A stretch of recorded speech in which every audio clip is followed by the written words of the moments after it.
Welcome to day 2 of the series 100. Instead of using these common words, we have moved some advanced words which is also important for the CUET. Here are the list of these advanced words. मैंने ना इसके लिए mnemonics भी बनाया like कम्बर्सम, तो इसको आप ये याद कर सकते हो बर्डसम। बर्डसम थोड़ा बर्डनसम जैसा लग रहा है, जिस पर बर्डन होगा तो ऑब्वियसली वो पेन एंड सफरिंग तो कर ही रहा होगा। इसके लिए मतलब इसका सिनोनिम वर्ड टर्मोइल भी है। ईडियम, ईडियम इन अ पिकल आई प्रोमिनेंटली है कि इसकी प्रोबेबिलिटी ही बहुत ज़्यादा है कि ये सीएमटी एग्जाम में आए।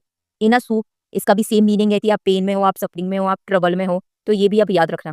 Excruciating means extremely painful situation. जब भी जैसे कोई मदर की डिलीवरी हो रही होती है तो वो सिचुएशन भी एक्सट्रीमली पेनफुल होती है, तो वहाँ पे हम पेन एंड सफरिंग ना यूज करके एक्सक्रूशिएटिंग वर्ड यूज कर सकते हैं। Agony, anguish, we can use also the word plight. Plight word आपने न्यूज़पेपर में बहुत सुना होगा, लिखा आता है फार्मर्स प्लाइट, तो ये भी वही सेम सिचुएशन दिखाता है, sorrowful, pain and suffering. Throes is against same meaning unimaginable pain. जब भी कोई किसी भी ट्रीटमेंट से गुजर रहा होता है तो हम उसके लिए वहाँ पे यूज कर सकते हैं थ्रोइज। ऑर्डील, ऑर्डील एक पीरियड होता है जिसमें हमें बहुत सफरिंग्स करनी पड़ती है। एंड इन ऑल हम ये कह सकते हैं कि सबका मीन्स एक ही है, बस ये है कि जब आप क्लस्टर फॉर्म में याद करोगे तो आपको एलिमिनेशन करने में और सही वर्ड को आप ज़्यादा अच्छे से रिकॉल कर पाओगे। अफ्लिक्शन, लाइक आप कैंसर ट्रीटमेंट को वीक वर्ड दे सकते हो कि जब कैंसर ट्रीटमेंट हो रहा था तो मेरे को बहुत अफ्लिक्शन हुआ। ट्रिब्यूलेशन अगेन एक स्टेट होता है जिसमें आप बहुत डिस्ट्रेस रहते हो, आपको बहुत पेन होता है, बहुत सफरिंग्स होती हैं।